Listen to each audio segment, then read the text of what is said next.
আসসালামু আলাইকুম। চিকেনের সবচেয়ে সহজ একটা রেসিপি আজকে শেয়ার করব, একদম ঘরোয়া মশলা দিয়ে। আমি সহজ সহজ রেসিপিগুলো শেয়ার করি যেন আমার ব্যাচেলার ভাই বোনরা বা প্রবাসী ভাইয়েরা দেখেও রেসিপিগুলো ট্রাই করতে পারে, কারণ অনেক প্রবাসী ভাইয়েরা আমার রেসিপি দেখে কমেন্ট করেন যে রেসিপিটি ট্রাই করব, সহজ দেখাবেন। তাই আজকে রেসিপিটি একদম সহজভাবে দেখাচ্ছি। আর চিকেন তো দেশের বাইরে বলেন আর হোস্টেলে বলেন একদম অ্যাভেলেবেল, অন্য জিনিসগুলো করা যায় না। মাছ পরিষ্কার করা অনেক কঠিন, কাটা বাছা কঠিন, শাকসবজিও অনেকগুলো অনেক কঠিন, সবসময় সময়ের জন্য করা যায় না। কিন্তু চিকেনটা যেহেতু অ্যাভেলেবেল, তাই চিকেনের একটা রেসিপি দিচ্ছি যেটা খুব সহজ। আর যখন হাতের কাছে সময় খুব কম থাকে, এভাবে আমি রান্নাটা করে ফেলি। প্রথমে তেল গরম করে সামান্য একটু জিরা, 2টা লবঙ্গ, 2টা এলাচ আর একটা তেজপাতা ছিঁড়ে দিয়ে দিয়েছি। হালকা করে ভেজে পেঁয়াজ কুচি দিয়েছি, পেঁয়াজ কুচি ভেজে নিয়ে তারপর আদা রসুন বাটা দিয়ে দিয়েছি। আর পেঁয়াজ দেওয়ার পরে আমি স্বাদ অনুযায়ী লবণ দিয়েছি। লবণটা দেওয়ার কারণে পেঁয়াজটা তাড়াতাড়ি নরম হয়ে যাবে। এখন যদি এই মশলাগুলো বেশি মনে হয় তাহলে কমিয়ে দিবেন, তবে এর চেয়ে কম মশলায় তো আসলে মাংস খাওয়া যায় না। পেঁয়াজ একটু নরম হয়ে যাওয়ার পরে আমি ধুয়ে রাখা মাংসগুলো দিয়ে দিচ্ছি। এটা সোনালী মুরগির মাংস। এভাবে আপনারা ব্রয়লার মুরগি বা দেশি মুরগিও রান্না করতে পারবেন। সোনালী মুরগিটা আমার কাছে এত বেশি ভালো লাগে না, তাই এটা রান্না করতে গেলে আমি এভাবে আগে পেঁয়াজের সাথে মাংসটা ভালো করে ভেজে নেই।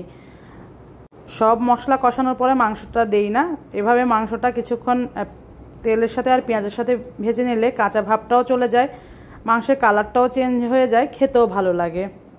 বেশ কয়েকবার করে উল্টে পাল্টে মাংসগুলো আমরা এভাবে সিদ্ধ করে নেব। কিছুটা বারবার আমরা নেড়েচেড়ে দিব, মাংস থেকেই কিন্তু যথেষ্ট পানি বের হয়ে যাবে।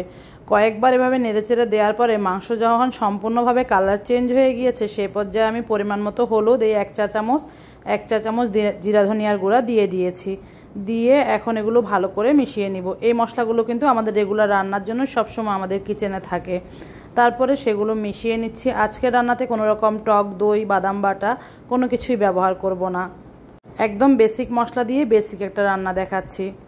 এখন আমি ঢাকনা দিয়ে ঢেকে ঢেকে এটাকে ভালো করে কষিয়ে নিব। এখন পর্যন্ত কিন্তু আমরা 1 ফোঁটা পানিও ব্যবহার করিনি, মাংসের পানি দিয়ে মাংসটা কষাচ্ছি। মিডিয়াম আঁচে কাজটা করছি। বেশ অনেকক্ষণ ভাজার পরে আমি ঝালের জন্য লাল মরিচটা দিয়ে দিয়েছি, এতে করে কালারটা অনেক বেশি সুন্দর আসবে। হলুদটা আগেই ভাজা ভাজা হয়ে গিয়েছে, এখন মরিচটা দিয়ে আবারও ভালো করে মিশিয়ে নিচ্ছি। ঝালটা যে যেমন খেতে পছন্দ করেন তেমনটাই দিবেন। যারা টুকটাক চা নাস্তা বানাতে পারেন তারাও এই রেসিপিটা একবার দেখলে বানাতে পারবেন।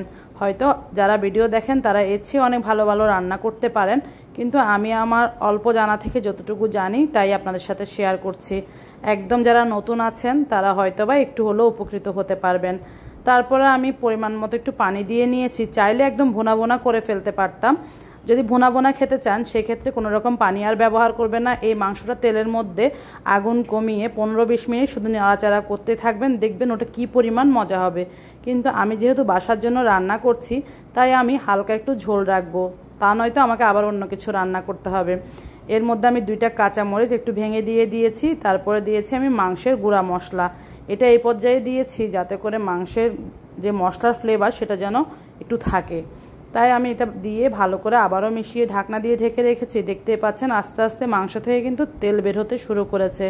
এখন মোটামুটি রান্না শেষ। ঝোলটা কিন্তু আমি ঘন ঘনই নামাবো, অনেক বেশি যে পাতলা ঝোল দিয়েছি বা অনেক পানি দিয়েছি তা না, শুধুমাত্র 1 কাপের থেকে একটু কম পানি দিয়ে আমি রান্নাটা করেছি। এভাবে ঝোল ঝোল খেতে যেমন ভালো লাগবে, একদম শুকিয়ে ফেললেও ভালো লাগবে। রান্না আমার শেষ। রেসিপি কেমন লেগেছে জানাবেন। সবাই ভালো থাকবেন। আল্লাহ হাফেজ।